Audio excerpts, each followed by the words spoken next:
Hey everybody, Aaron Cowan, Sage Dynamics, and continuing our series on the fundamentals of marksmanship, we've reached follow-through. The fundamentals, when I was first introduced to them, was in the Army, basic rifle marksmanship instruction. And they were very mechanically focused. They included some of the things we've covered, such as grip, stance, sight picture, sight alignment, trigger, breathing. Follow-through was addressed, but I didn't really start to get a mindset understanding of follow-through, if you will. And I don't really like the term mindset because I feel like a lot of people are tone deaf to it. I prefer to just talk about things as plainly as possible without giving them a simple category that we can just kind of stow a bunch of stuff in and kind of say we understand it without ever really having to involve ourselves very deeply with it. It stays very topical. And then follow-through is definitely one of those subjects that people tend to not pay attention to as much outside of the mechanical aspect or the training aspect of these procedures that we're supposed to go through.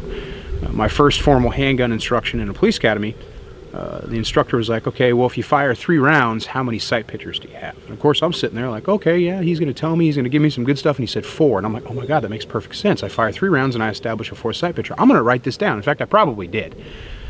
Point being, that's follow-through. That's the basic understanding of follow-through is I'm ready to engage again after my last round or the last round that I fired, maybe not the last round I'm going to fire. And that is the simplistic explanation of what follow-through is.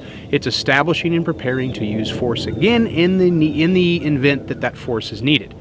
But follow-through is so much more than that. And sometimes we separate what follow-through is and what's supposed to happen after a shooting is, when they're really the same thing. But in order to get to follow-through, you have to start at the beginning, which means you have to think about how the fundamentals apply to what you're actually trying to accomplish. There's a debate that's been going on for some time that there's no such thing as advanced skills when it comes to shooting.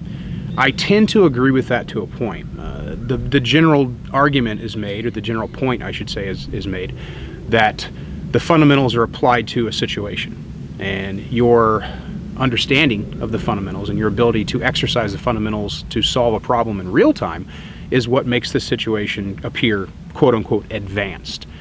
If someone is just getting into firearms and they're placed in a situation where they have to engage multiple threats, that's not an advanced skill set. They're not required to use an advanced skill set. That's just a bad day. And of course there's a little bit of irony in simplifying that situation, but the fact remains that had they trained themselves to a level, or if they'd had the time, maybe it's, you know, this in our hypothetical example, we're not going to blame the shooter. They have to be able to be given the time in order to train those fundamentals to a level of proficiency to which they can be applied to the problem. So there's no such thing as an advanced skill set, and I tend to agree with that, and mainly the reason being is if you think about what's actually taking place, self-defense focused, we can't predict the future. And because we can't predict the future, it's very hard to create what would be maybe referred to as an advanced skill. I'm sure I may have gotten a downvote already because I said that, but think about it like this. If you, and we'll use our example of multiple threats again, if that situation requires an advanced skill set, then what you're doing is you're not creating a need for an advanced skill. You're not creating a need for another skill set or a improved skill set. What you're doing is you're creating a scenario in which advanced skills are possibly wanted, demanded, maybe needed, but that situation only exists inside the scenario you create, and I can take or add facts to it and change the ideal skill set that an average shooter would have in their mind that would be needed to reach a successful outcome of a situation like that. If I take the fundamentals of marksmanship and I apply them realistically to the situation without getting all tactical Timmy or anything like that, what I'm creating is a modular tool set. And I don't want to say another tool for the toolbox or any of those tropes like that, but what I'm saying is the grip doesn't change. The stance is probably predicted by the situation in which the threat is perceived and in which the environment in which it takes place. Sight picture sight alignment is going to be somewhat environmentally dependent or firearm dependent if you're using a red dot versus iron sights versus a rifle shotgun. Lighting conditions, if you got sweat or blood or mud in your eye, if you've been socked in the eye, if your equilibrium's messed up because you took a blow to the head, it still doesn't change the situation because all of the examples I gave you where sight picture sight alignment could be affected are situational. They're not procedural. Breathing. not really the most important fundamental. If you're getting good air and you're able to oxygenate your muscles and your brain, then you could argue that the technique might be needed. I've seen some people go into near hyperventilation or hyperventilation in force-on-force scenarios, but that's because they just forgot to breathe, not that they had to use some kind of magic breathing technique. Trigger. You're going to press it in line with the bore axis as effectively as possible and use a different trigger technique based on how fast you're going to shoot rounds downrange. Again, environment dictates. Still not getting into an advanced skill set here. Recoil management. If you're shooting really fast, then you're probably going to have to be applying applicable pressure to the firearm that you're using. And then we get finally to follow through, which is what the video is about. Follow through is the act of the aftermath. Not only am I going to be prepared to use force, but that's just the very, if you will, first step. I don't want to get too procedural about it, but first step of the follow through. Then I have to make contact with 911. I have to identify and speak with witnesses. I have to use verbal commands. I have to have communications. I have to speak with law enforcement. If I am law enforcement, I have to make contact with my dispatch. I have to relay pertinent information, put myself in a position of advantage, make sure I'm visible if visibility is environmentally wise, and prepare myself for the minutes, hours, days, weeks, and months that are going to follow the event. That's follow through. In an isolation of basic marksmanship, if we're just talking about bullseye shooting or something where no connotation other than developing mechanical skill on the firearm, then follow through is simply establishing the next sight picture. But being a self-defense focused instructor, I take a different approach to follow through, and I want people to be more mentally prepared for the situation that's going to develop after their final sight picture. The warrior spirit in man, or I should say the warrior spirit in general, has always appreciated a good story about success through adversity, perseverance over odds. We love underdogs, and we like to hear about someone utilizing their self-defense skills that they've trained and practiced with and becoming out successful, even if they have to face a very, very apparently, beginning of the story, insurmountable situation.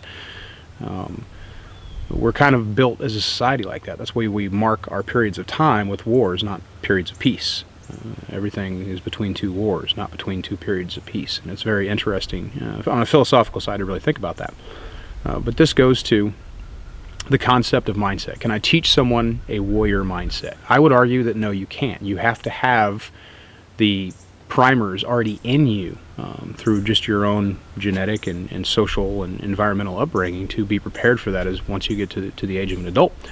It's like trying to teach someone to be moral. I can't teach someone to be moral as an adult. I can't. I've already lost them at that point, but I can force them to be ethical under penalty of punishment, because there's a huge difference between morals and ethics. And this is where, you get into, and of course I'm just using that as an example. I'm not saying that there has to be a morality attached to your follow-through, but there certainly is an ethical responsibility as a responsible gun owner to take things as seriously as possible based on what you plan on doing with your skill set. You have no right to be dangerous to other shooters.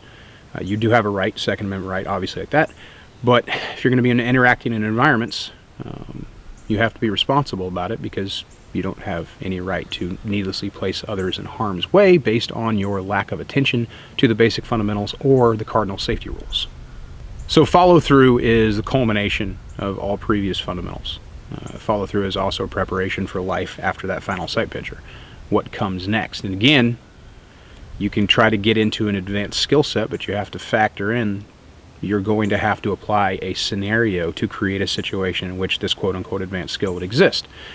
So, and I'm of the opinion that you take the fundamentals and you apply them at real time to solve a problem. They're not necessarily going to change, although the difficulties in performing them can be altered based on situation, environment, time available, threat, skill set of threat, mindset of threat, and a bunch of other factors that are completely outside of our control, so it makes it very hard for us to prepare ourselves for it. That's why firearms training in general tends to be somewhat unrealistic, because when we talk about self-defense anyway, we're trying to do our best job at predicting the future while remaining generic enough that we don't force people into mechanical responses that may not fit the situation they find themselves in, because no two shootings are ever going to be the same. Even if they do share some commonalities, we can't necessarily predict our situation, if our situation takes place, based on previous commonalities. So when you think about the fundamentals of marksmanship, if you're thinking about them like I do from a self-defense perspective, consider the fact that no matter the fundamental we're talking about, it has to be able to be readily applied to the problem as efficiently and unconsciously as competent as possible. And of course, follow-through is no different from that, but follow-through is much more than just that fourth sight picture. I'm Aaron Count with Sage Dynamics. Train accordingly.